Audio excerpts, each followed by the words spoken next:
Welcome to my talk, everybody. Happy Friday. Good morning. My name is Dana Arena. I am a registered nurse. I'm the director of wellness at See Beyond Medicine.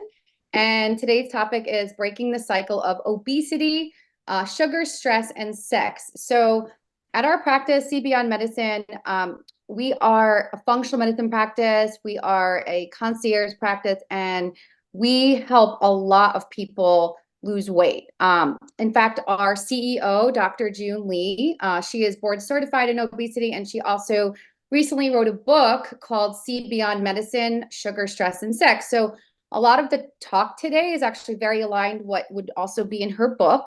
What I'm going to do is spend the first half really diving into like the science behind obesity, specifically hormone dysfunction.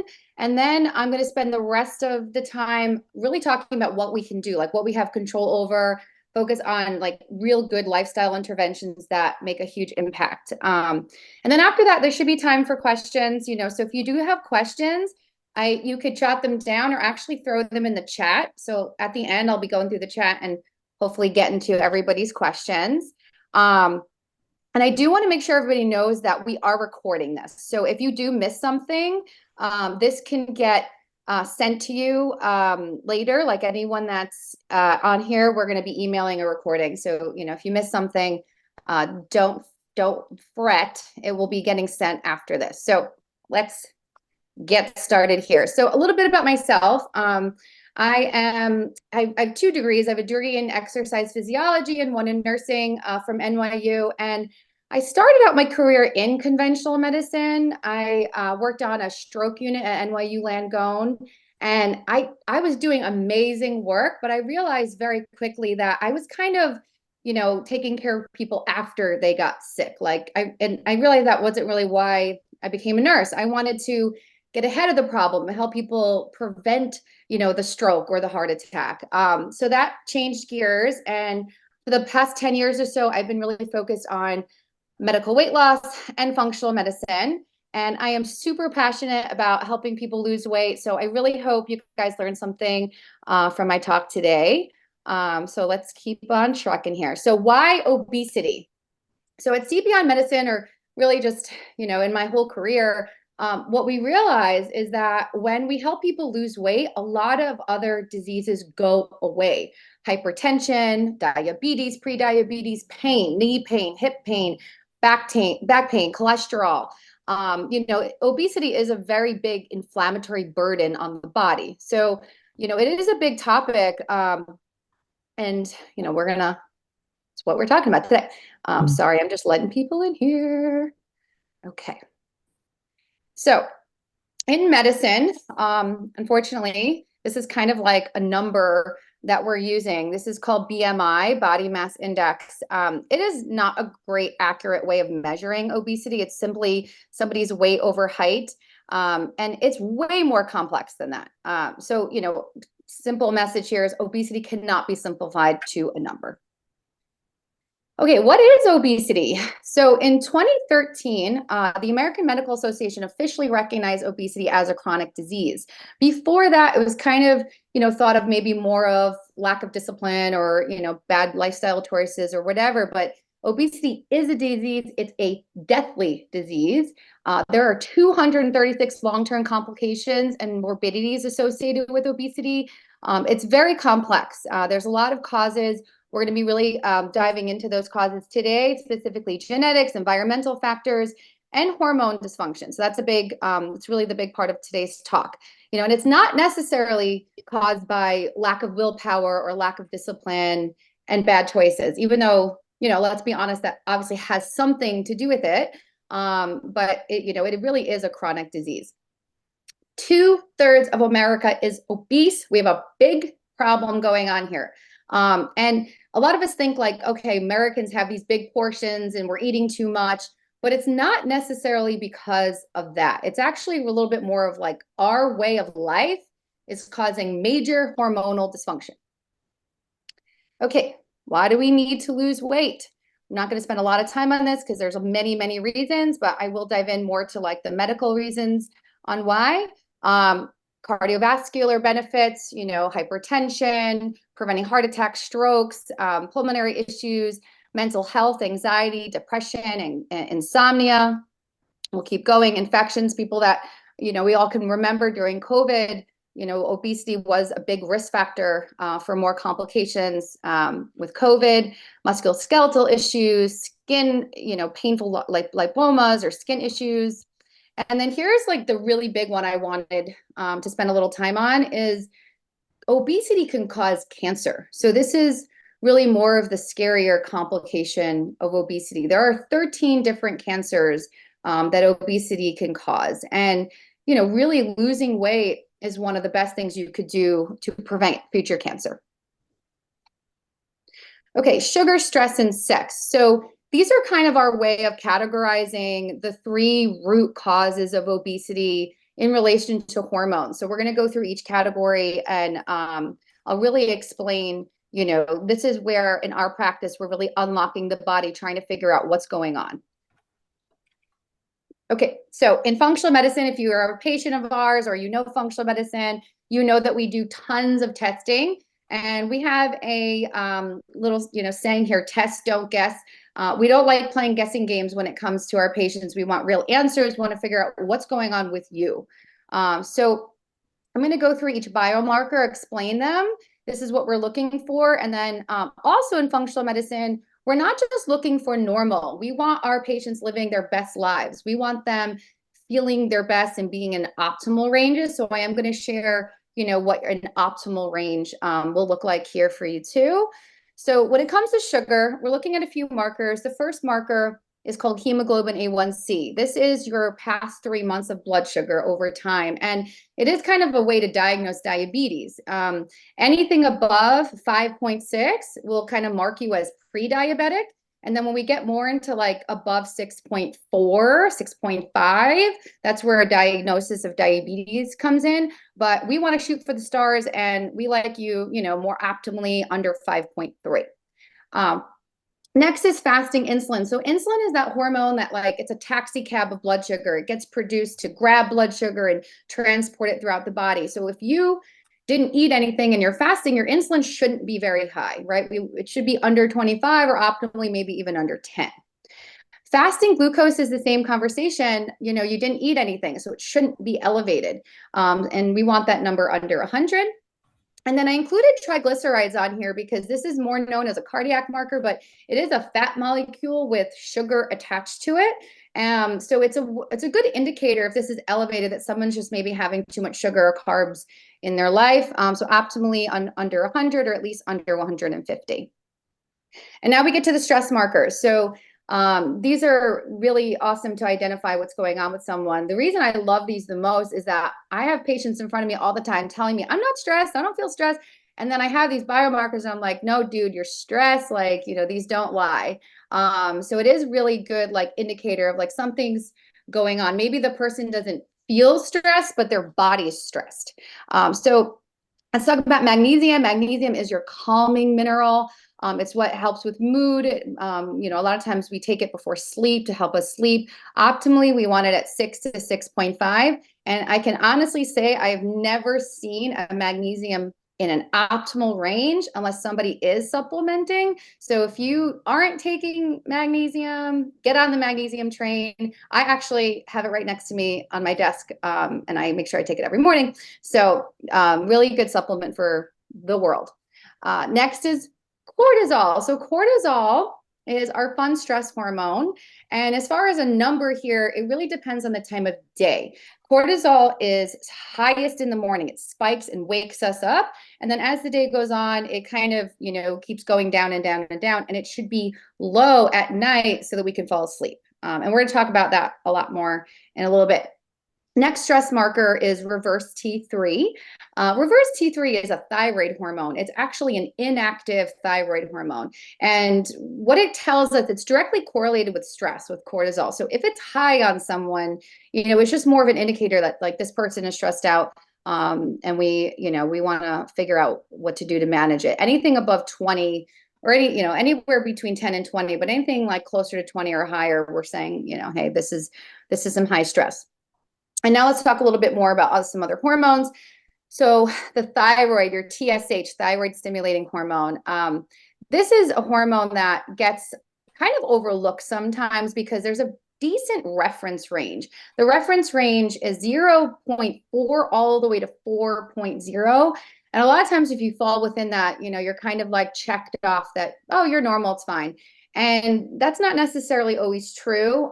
We find that people really don't feel their best or they're not optimal unless it's actually under 2. So it really depends. Somebody's symptomatic, they can't lose weight. Maybe we're really looking at this further and treating it. Number 2 here under the hormones is leptin. It's a really fascinating hormone. So leptin is your hunger hormone. It really depends on your BMI, what this is, what the number like we're looking for. But, rule of thumb is kind of the lower the better when it comes to leptin.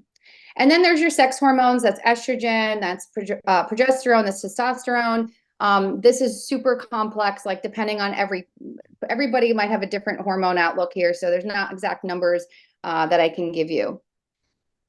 Let's keep on going. So let's talk more about the hormones that affect your weight. So I mentioned leptin already. Leptin is that hormone that tells you I am full. It signals to your brain when you're full. So if there's something going on with leptin, it could trigger someone to overeat. They're not getting that full signal.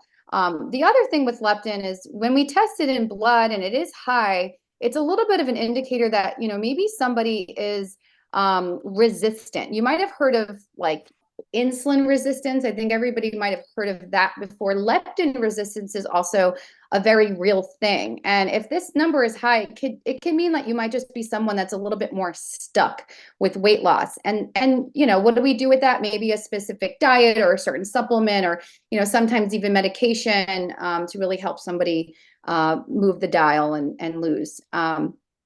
The second hormone here is, in my opinion, kind of the most important. They're all important, but this is your insulin, right? So insulin is that, again, that taxi cab of blood sugar. So if there's blood sugar elevated, insulin is grabbing that sugar and putting it somewhere. And it puts it in 3 different places. Insulin will store blood sugar in your liver. This is called glycogen. It will also store it in your muscle. That's also called glycogen. And then it's also going to store that blood sugar in your fat cells. So we're going to talk about, when we get to the lifestyle section of this, like why this is so important and what can we do about it. But that's insulin.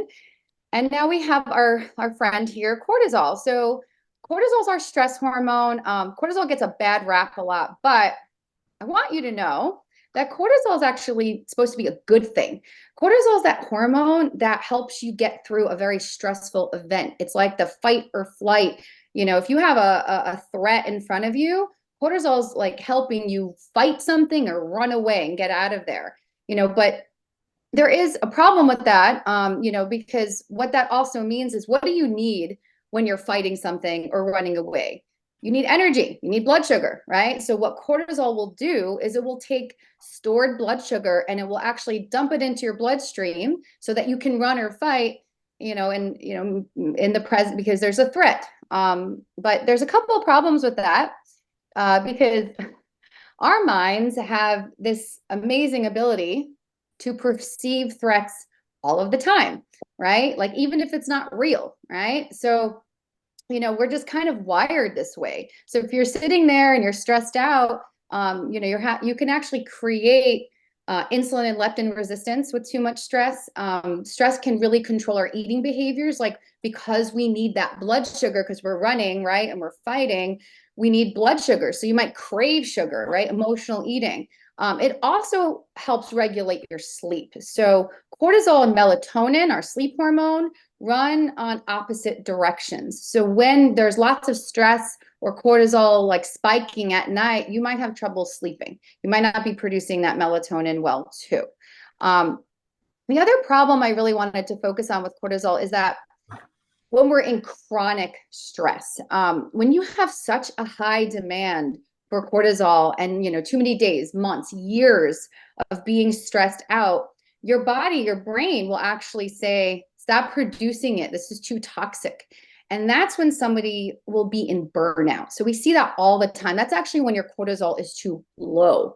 And, maybe it's hard to get up in the morning. Maybe you're in a fog, maybe, like you're not able to push through stressful events anymore like you used to. So really important hormone when we're talking about weight loss, especially because I'm going to go to the next slide, because of something called the cortisol steal. So what that means is you're going to see like a little diagram here.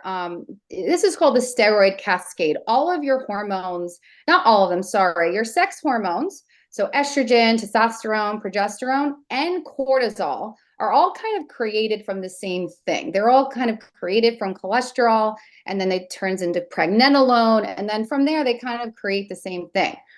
But unfortunately, when there's a high demand for cortisol, your body will choose to make that instead of your sex hormones. So this is why it's called the cortisol steal, right? Cortisol stealing all the juice and making that versus making your sex hormones. So it can really cause some, sex hormonal dysfunction too. So another way of saying this is being fertile or having a baby, right, is not as important as maybe a life or death scenario, because that cortisol is really meant to help us, get through big stress like, life or death scenarios.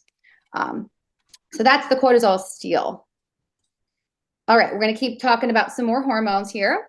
So I mentioned the thyroid. So a couple of things about the thyroid. If your thyroid is not balanced, it could be impossible to lose weight. This is again like something that we find pretty often in our practice, but also something I want to say that I think is really important here is that if somebody is not eating all day, like your thyroid's really smart. If somebody is not eating all day, your body is just, trying to survive. So what it will do, your thyroid will just lower your metabolic rate. Like if you're only eating a small amount of calories, your metabolism will just match that and it will lower. So the big like weight loss, myth of the world is like to not eat, right? Not eating is not necessarily the answer. Your thyroid will slow down, and I see it all the time in blood work, and we can fix it, but that is something I do want to make sure everybody hears. Secondly, sex hormones. So testosterone does play a role in weight loss. It builds muscle, it burns fat. This is a hormone that's not just for men or not just for libido. It is for women. It is an important hormone to look at. So is estrogen.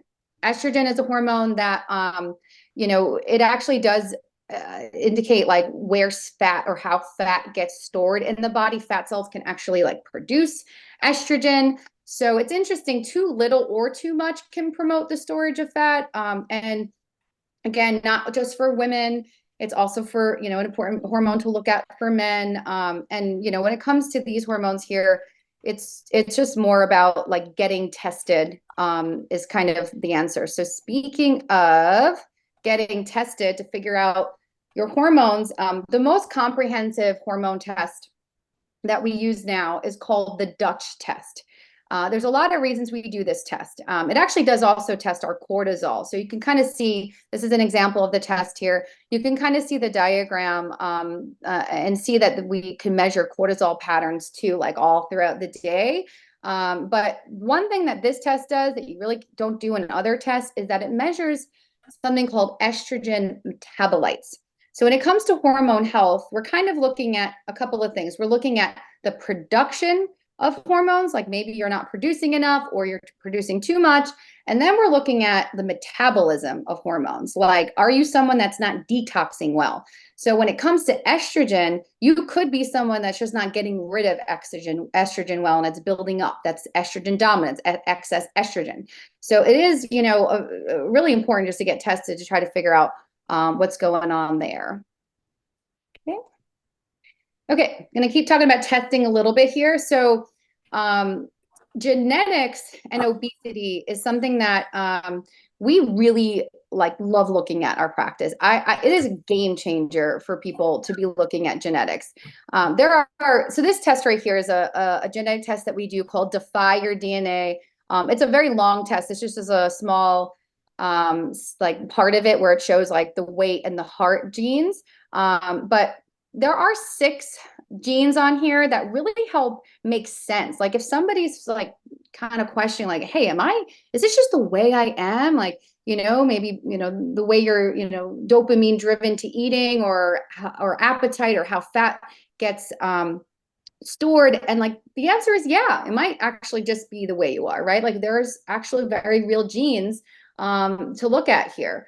The other thing I really like about this test is that it really motivates people. Like you're handing them a set of like, this is what you have a propensity for. And I have seen some of my patients like this be what actually helps them follow their plan. They're like, oh my gosh, I'm prone for a heart attack. Like I got to follow this. I got to lose this weight.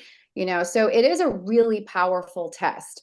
Couple other things about genetics is that you can't change them, right? We cannot change our genes, but we can change our environment. And the way, genes get expressed, whether a gene is going to get turned on or not, has a lot to do with the environment, and this information really helps us create a personalized plan for somebody too. Like we really do take this and say, hey, you got to actually take this supplement or we got to do this diet, So really, really powerful test to look at your genes.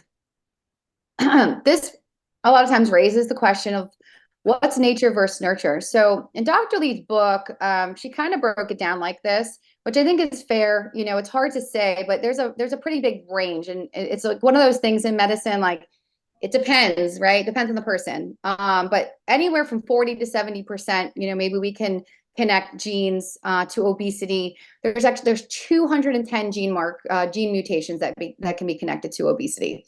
And then as far as the environmental, anywhere from 30 to 60%, could be connected and looked at here. So, what's the take home message is we can't change our genes, but we can change our environment. And we're going to talk about that in a second. Like, what can we do? That's the first half of my talk. That's kind of the science part of everything. I'm just going to go over the key take home points. Obesity is a disease. It's a disease of dysfunctional hormones, specifically leptin, insulin, cortisol, and the sex hormones. Obesity can lead to many other diseases due to that big inflammatory burden. And understanding your genetic predisposition is really important, right? We cannot change your genetics, but we really can make lifestyle choices to help prevent genes from expressing themselves and turning on. All right. Now we're going to dive into what we can control. This is my favorite part.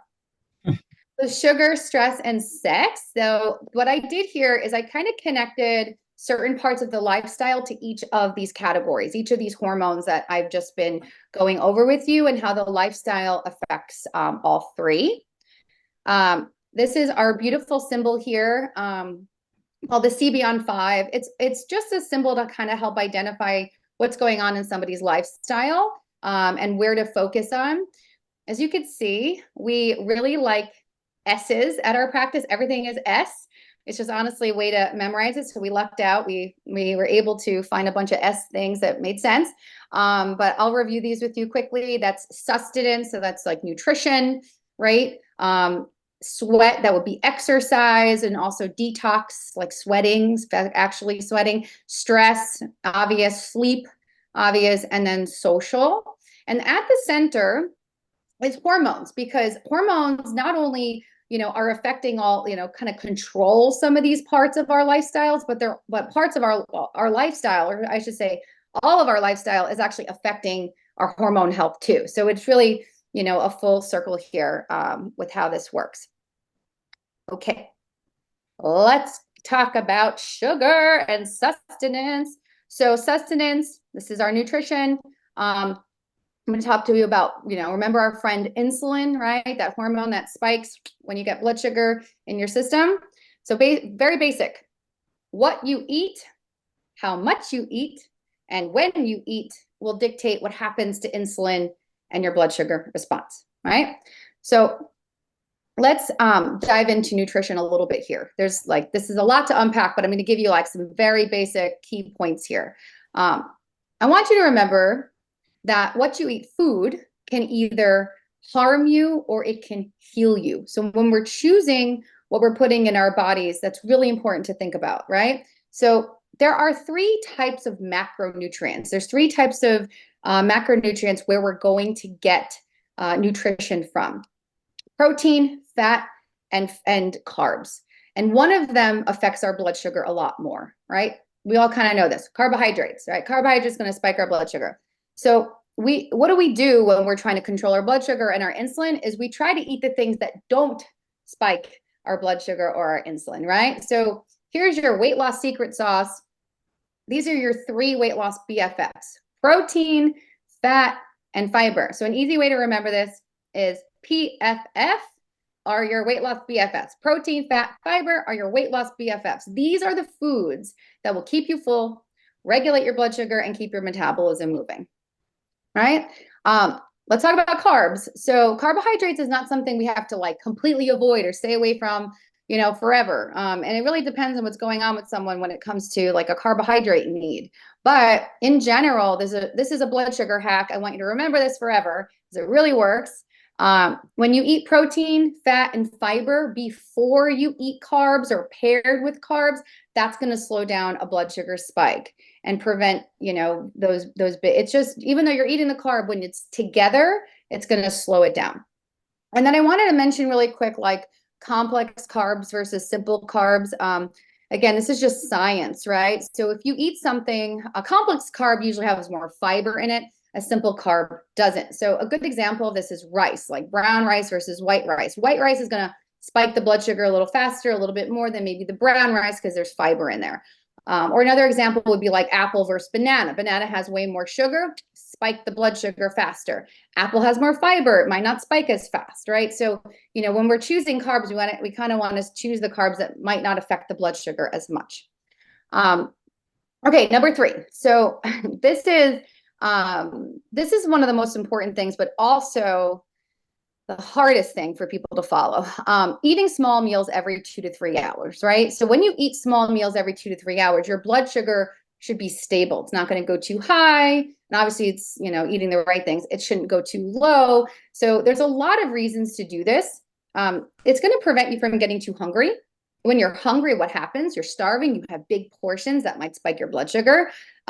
And it can also, not eating all day. Not eating all day is that whole starvation mode, slowing down your thyroid, slowing down your metabolism. So there is a lot of reasons to do this. I want to leave you with one tip here, or actually, sorry, maybe 2 tips here about this, because if something that you're doing already or trying to do, these are the things that I find work the most, is you have to prep. You've got to have your food ready for you, or do a meal delivery or something. We got to figure out what would work for you. But then also you have to remind yourself to eat. If you're somebody that just, forgets to eat and you're busy and you're not thinking about it, you have to set an alarm or something to give you that reminder and, give you a little nudge that it's time to eat. Okay. I'm going to keep on going. This is an example of a meal plan, like what this might look like for someone. There's no one size fits all. This is like, kind of, it depends on when I'm working with some. This is kind of a little bit of a good example of what to expect on like what you'd eat in a day. And now, lastly, what I'm going to recommend for the whole world is to try a continuous glucose monitor. This for many years were more for people with diabetes. What it does is it tracks your blood sugar in real time, and it connects to an app. And it's amazing because everybody's different. Everybody metabolizes differently. And you could see how your blood sugar is spiking or dipping and why. Like, what did you eat? So there's a little example here that's pretty cool. If you have Instagram, or I know this is called the Glucose Goddess. She's a scientist who has really made a big impact in showing blood sugars on like what was eaten and what happened. So this was an example of what I was talking about before, that blood sugar hack. Like if you eat pasta first and then broccoli, look how much higher the blood sugar was in that scenario versus actually eating the broccoli first and then the pasta. Like making a big difference, eating the same thing. Secondly, what has happened with continuous glucose monitors and my patients is that they're realizing that their blood sugars are not going up just because of food. Like I had a patient who she was driving with her 16-year-old, like for the first time in a car, and she saw her blood sugar skyrocket. It was not because she ate; she was just super stressed out and nervous. So Your blood sugar can also be affected by stress. I have actually had people that, are diabetic, not because of what they're eating, because of stress. So that's also something to really think about. Here we go, sugar stress. I'm going to breeze through this a little bit because we talked about it already, but stress causes sugar spikes. Why? Because of fight or flight. You need that blood sugar and energy to run or fight the danger. Stored blood sugar gets released, and that blood sugar might just be sitting there, not getting used because you're not really physically doing anything. Could be stored as fat, especially typically belly fat. I like to call belly fat, which is also like visceral fat. That's the fat inside on your heart, on your liver, on your internal organs. I like to call belly fat stress fat. All right. So if that's going on with you, you want to think stress. You want to think cortisol. What is the best thing to do in the moment when you're stressed is actually to move, right? Why is it important? Because when you move, you're burning up blood sugar, right? So a lot of people practice going for walks after meals. That's a great thing. Like you just ate, you've got blood sugar, you can kind of go burn it up. The other thing I want to focus on is the importance of muscle. So muscle has a lot to do with your metabolism, and I'll tell you why. The more muscle on your body, the higher your basal metabolic rate, the more you're going to burn. That muscle sitting there like it needs to be fueled. So you can eat more. Everyone always asks me like, so what's the answer to like keeping weight off? And, how can I do this forever? And I will always say this, and I'm sure some of you have heard me that are on here.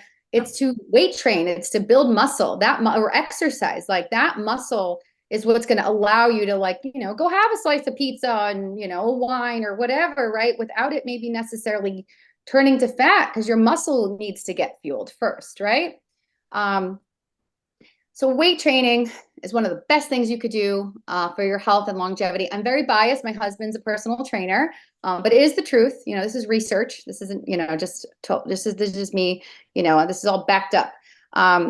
Movement, muscle, powerful tools for weight loss. Things you guys have never, a lot of this you've heard before. This isn't like new news, but I was hoping today can at least connect like the why behind it so you understand it a little better. You understand how important it is to really just do it.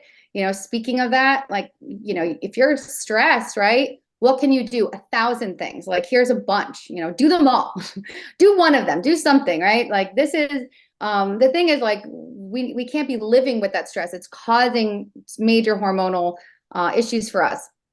I'm going to highlight 2 things on here just because there's a lot. And I do want to mention 2 that I think are a little bit more unique. So when it comes to cortisol, a lot of people aren't thinking about caffeine.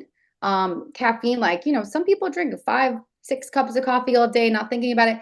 Caffeine will burn you out. Caffeine will push cortisol out of your adrenals.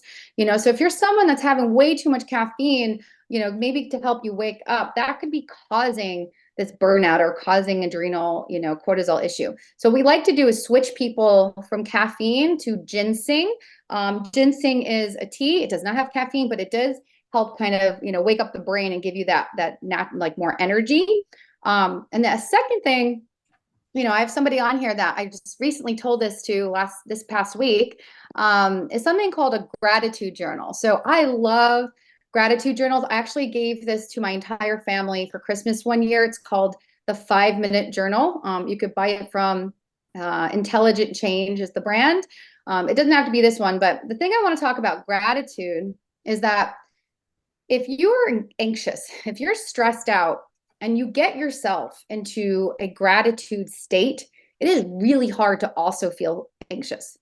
So what this journal will do for you is it's 5 minutes a day, but it's kind of like it will help you rewire how you're thinking. Like what you focus on is what you're feeling. Like your mind can go everywhere and it's super powerful. So if that's going on for you, there are very real things that work amazing.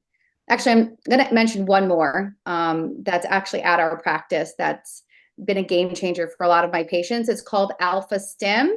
Alpha Stim is a device that kind of helps relax and change your brain waves. It is amazing. I had a patient yesterday tell me she's never slept better after doing that. It's like a 20-minute session. So you could check that out too. All right. Sorry, I went off a little bit on that one. Okay. Here's some amazing supplements for stress. Magnesium, I talked about L-theanine, that's your calming amino acid. And then my adrenal is a supplement we use more for people that are in burnout. If you're in burnout, you need help regulating that cortisol again. You need you need some assistance there. That's what my adrenal will do for you. Okay, sleep. Let's talk about sleep. So you cannot live without sleep. Sleep deprivation is a form of torture. And I've recently, in the past few years, realized what that means because I have two toddlers. So it is very real.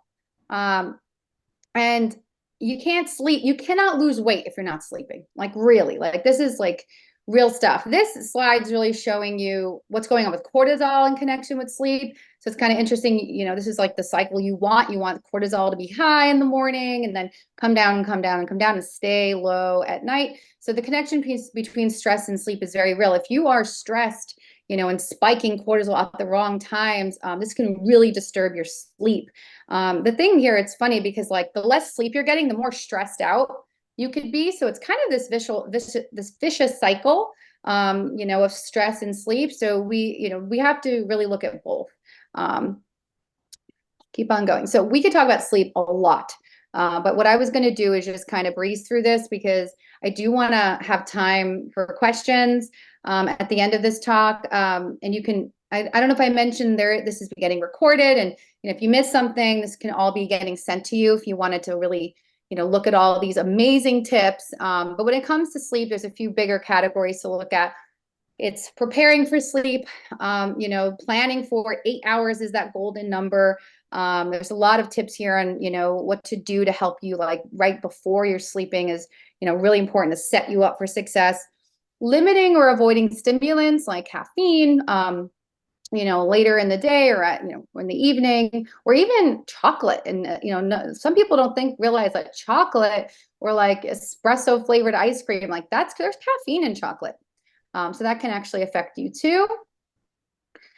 Making sure your environment is conducive for sleep, looking at the lighting and noise and temperature. These all can make huge impacts. I've actually, for probably 10 years, been sleeping with a white noise machine. And if there's ever a night I don't have it, I do not sleep well. So, these are like, these are tips, but they really work. They can really be game changers. Electromagnetic field, like if you're sleeping too close to your cell phone or a computer or something, that can affect you, or just getting good bedding, like being comfortable. There's a lot to do with helping you with sleep. And then this one is really maybe where we start with people, because if you come to our practice, you're going to know that if you're not sleeping, that is like the first thing we're focusing on. Because if you're not sleeping, you're not healing, you're not repairing, you're actually not making your hormones. When you're sleeping is when a lot of things are being created, right? So this talk is a lot about hormones. So sleep is so, so important. These are two supplements we use often. My Sleep is amazing. So it could just really help someone like reset their circadian rhythm. Like, it doesn't mean you have to take these forever. It's just more of like, if you need some assistance, here we are. The other one on here, it's a little blurry, but it's full spectrum hemp, like CBD. That's also amazing. Not only is it like for anxiety and can help you relax, it's also for pain. So some people can't sleep because they're in pain. So sometimes we'll add some full spectrum hemp for that. A couple other things to highlight on here is that I find working wonders for people is taking an Epsom salt bath. Epsom salt is magnesium, so it's kind of soaking into your skin, and it can really help you feel relaxed and get a much better night's sleep. Avoid watching the news. That one's big too. Like if you're watching something, stimulating or whatever right before you go to sleep, you might be trouble like tuning out and, feeling more calm. Okay, stress and sweat. So we talked about exercise a little bit already. We all know how important it is, but did you know that exercise is the most effective antidepressant, more effective than antidepressants, like more effective than the medications. So if you're not moving, you got to move. That is, nurse orders. One thing to say about the active movement was it actually does complete a stress cycle, right? Remember the fight or flight, your body thinks you're moving, right? You're stressed. So one of the things to do is move. Like if you can, right? Maybe you can't because you're working or whatever. But if you can, moving would be the best thing to do to complete that stress cycle. Find something you love to do. Find a personal trainer, like make it happen. There's so many things and tips here. I usually like telling people like find something you love. I recently started playing pickleball and it's awesome. I don't know if anybody knows about this like pickleball craze happening right now. But pickleball is like booming. So if you haven't tried it, I highly recommend pickleball. And then here's a part of the lifestyle that I think nobody talks about enough at all. Stress and social. Actually, one of the reasons I really like pickleball is because of the social part of it. Like, you're playing with, four people, or, you can get like a big group together, and it just becomes really fun too. It's like you got the exercise, but it's also super fun. We all need to have more fun. So on Netflix right now, you might have seen this. This is called the Blue Zones. These are the places in the world where people are living the longest. And this guy, Dan Buettner, has really dedicated his entire career to really studying these people. And he's made a lot of connections between these places. There's five. I want to say Greece, Italy.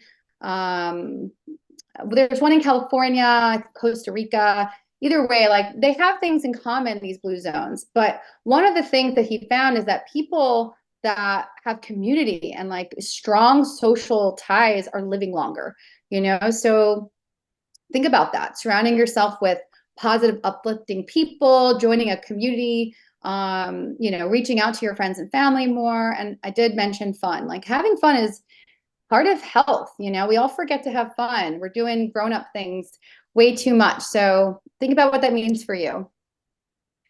And here is kind of coming more to the close of the talk here. So your sex hormones are affected by your whole lifestyle, right? And I kind of pinpointed the ones that are more important. Nutrients create your hormones. So if you are not getting your nutritional needs met, you might not be creating your hormones, right? Very like common sense, but something we might not be thinking about. Sex hormones and cortisol are created from cholesterol.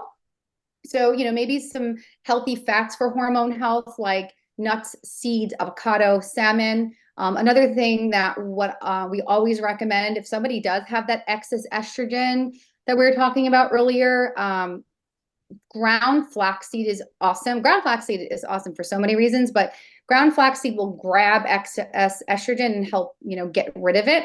It will also help with cholesterol or just toxins in general. So if you have high cholesterol, ground flaxseed. If you have high estrogen, ground flaxseed. I mean, I don't know, ground flaxseed for everybody. It's great. And then caffeine, I mentioned, so caffeine might increase cortisol, might lower estrogen. So I have seen just taking caffeine away from people. I don't like doing that. I really don't like to mess with people's coffees, but if I know it's harming you, I'm very honest. And I have seen that be like the thing that makes people feel better. So it's like something to really, really think about. And then the thyroid hormone, thyroid's so complex and we need a lot to make the thyroid hormone. So if you're not getting enough iron, vitamin A, selenium, iodine, zinc, you might not be making your hormones. And, this is the whole functional medicine approach of root cause, right? Like we are trying to figure out the why behind why somebody's not doing so well. And it could be nutritional deficiencies, right? Very real stuff. I talked about sleep. The hormones are made and regulated when you sleep. And we talked a ton about stress, that cortisol will steal those sex hormones. So managing your stress is so, so, so, so important. Here's some take-home points from, the lifestyle part of the talk here. Your lifestyle plays a significant role in balancing your hormones and your risk of obesity or your ability to lose weight, right? You are what you eat, right? What you eat, how much you eat, when you eat will control insulin, will also control your metabolism, and eating the right nutrients are so important to create your hormones. And then we talked a lot about managing stress, how important moving and building muscle and sleeping are. These are your big, big parts of your lifestyle that we have to focus on to keep your hormones healthy. And then lastly is getting tested. Like you kind of don't know what you don't know unless you get tested and get some answers. So let's figure out what's going on with you. And I wanted to kind of close the talk with, this is not easy. Losing weight, I never said losing weight was easy. It is actually quite hard. And if you've been on that journey, I think you can agree. But there are two things that I find that, when I'm working with patients that just are like really go a long way. And that's accountability and that's planning. So I have some quotes on here to kind of really drive in these points here. So Pearson's Law. When performance is measured, performance improves. When performance is measured and reported back, accountability, the rate of improvement accelerates. So it is true. And I see that with my patients all the time. Like they have to show up to me and report to me. And, it makes a huge difference when you have that accountability. And then planning, Benjamin Franklin, I think he said this. I hope he was the one that said this. That's what the internet told me. But if you plan to fail, you are planning. If you plan to fail, you are planning. Oh, wow, I wrote this wrong. If you fail to plan, you are planning to fail. You get the message. Sorry, I just didn't read it right. And that is huge. That's actually a big part of my job. Like what I do with people is I create lifestyles together, so giving yourself actual structure and planning and, figuring out what's going to work for you in your day to make this happen, so if you're stuck, there's a lot, that can be looked at and, we can figure it out. We got you if you need help. And that's my talk. This is the book that Dr. Lee wrote this past year. So we like to call this our weight loss textbook. It is very science heavy, but is awesome. And you will learn so much if maybe you've read it already or you'd like to read it. And now we're going to open up to some questions. I hope you guys learned a lot today. I'm happy to answer any questions. We still have, a decent amount of time. So please send your questions to the chat. Okay. I am going to start reading the questions. They're here in the chat. Okay. What can we do to balance and maintain healthy estrogen or progesterone levels to avoid ER/PR plus cancer diagnosis? So that's a heavy question, but it's, an important one. First you want to know what your levels are. Like you don't want to blindly treat something. So first and foremost is like figure out what the levels are. And then everybody's different. I did mention flaxseed, so flaxseed would be something. There's a lot of supplements, again, I don't want to give like a treatment protocol for this question, but I want to kind of raise, certain things that might help. There's a supplement called DIM. DIM will really help somebody regulate their estrogen. Losing weight, speaks volumes here, because if you do have, higher estrogen, getting rid of the excess fat is really, really important. Balancing progesterone, that's a tough one because, if there's a cancer diagnosis, you're not really going to give hormones, right? So progesterone, there's not, from my knowledge, like a lot of natural things to do to help with that. But I think the answer would be more of like estrogen and progesterone kind of need to be balanced, like in conjunction for whatever, like together. So if there's more estrogen, the idea I think would be more just to bring it down. That's a great question. But again, like very more specific and really depends on the person. Next question here is, what is the best sugar substitute? So there's not a lot of great ones out there. I will tell you which ones you really must avoid first. So look at your labels. Like marketing is really, really amazing. Marketing will tell you something is low sugar or keto or whatever, and always be a skeptic and look at the ingredients first. If you see something that ends in OSE, like sucralose or fructose or dextrose, that's bad. That's bad artificial chemical, fake sugar. If you see something that ends in OAL, that's sugar alcohol. That's bad. These are actually the things that cause big gut problems too, so don't put that in your body. They won't spike your blood sugar. And that's why these companies put them in their products, because they don't actually spike your blood sugar. So they can say it's keto and weight loss friendly and all that, but it can do a lot of harm. The only ones I kind of can stand behind nowadays are like stevia and monk fruit. I don't believe there's like much research that they're that bad for you. So if you do need something, I do like both of those. And then I want to mention something because this came out not that long ago, is that erythritol. Erythritol is a sugar alcohol that was being put in everything. Like I was even recommending brands because we didn't know how bad it was for you. But it did come out that it can really increase your risk of heart disease. So look at your labels. If you've got something that has erythritol in it, throw it in the garbage. Okay. Let's see. Where can we find the DIM supplement? We have a great one. It's on our website, cbeyondshop.com.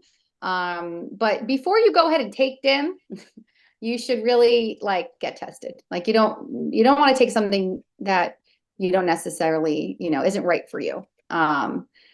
But we do have a great website online, and that's called CB Shop, or, there's a lot of great brands out there. But we only use pharmaceutical grade supplements. So if you're getting from us, it's good quality. Okay, next question. What would you say is the number one thing to focus on in lifestyle to lose weight? So I kind of said this in like the closing. It's really planning. Everyone's busy. What I usually find is that people are either going all day not eating because they're busy, and then maybe they're binging at night because that's, they're starving or whatever, or they're just grabbing the wrong things, right? They're busy and they're grabbing what's easy. They're grabbing a muffin, they're grabbing a sandwich, whatever, right? So it really kind of goes back to that planning piece, because if you don't have the right food in front of you, if you don't have your water in front of you, if you are not even focused on your sleep, if you're not focused on your exercise and planning for it, it's not going to happen, right? So I would have to say planning is the number one thing to focus on. That was a great question. Thank you, Alyssa. Anybody else have questions? We have a couple more minutes. Okay. What's the best food to snack on? Okay, I like this one. So I would say anything that is that protein, fiber, fat category. So what's protein? Protein is meat and fish and egg, and it could be like in plant-based world, tofu, bean, and then fats really be maybe more of a snack. Fat would be nuts, seeds, nut butters, avocados, so like maybe some guacamole. I really love coconut yogurt, like a good quality unsweetened coconut yogurt. There's a great brand called Coco June. So again, more foods that are going to keep you nourished and full versus foods that are just going to spike your blood sugar. So, if you're working with me, I can give you a very long list, but I did give you like, kind of an idea. And then you could snack on vegetables, like, vegetables galore, like unlimited vegetables, more fiber, more color, more nutrients, is also really good. And then we have one more question on here. I've been doing intermittent fasting for a while. Do you recommend this? Okay. So I thought a lot about actually putting intermittent fasting in the talk, because it's been getting such a big hype the last couple of years. And, I do use it time to time. There's a lot to be said about intermittent fasting. There's certain people that should not be doing it, and then there's certain people that it is working for, but I'll give you my like overall take on it. If you're fasting for too long, you're actually creating like a big stress, right? And what I'll see, because we have a scale in our office called the body composition scale, and I can see people's muscle, that doesn't, I can't, it's right in front of me. So intermittent fasting a lot causes muscle loss. Like people might be not eating enough, and then they're just burnt. They might be losing weight, like you see the scale come down and your clothes are fitting you different, but you might be losing your muscle. So we have to be if you're doing intermittent fasting, you really want to be monitored in that way. The other thing with it is, it's something to cycle in and out of, right? I talked a lot about the thyroid. The thyroid controls your metabolism. So if you're like going hours and hours of fasting for too long, you're creating a thyroid imbalance too. It's just, so it depends. Like what I like to do with intermittent fasting is cycling in and out of it, like just not doing it for too long at a time so that your body doesn't get too used to it. It's like, it's great to do cellular cleanup when you're fasting. Your body does like kill off those old cells and regenerate. Like there's a lot of really good things for intermittent fasting, but it might not work for you. I got to be honest, like I don't really see it work most of the time. I'm not gonna lie. So I do have to say that it's my experience. But as far as fat loss, like it's my experience. Okay, we got another question. That was a great question. Thank you, Sue. Next question. Are you still a fan of juicing? Predominantly veggies, of course.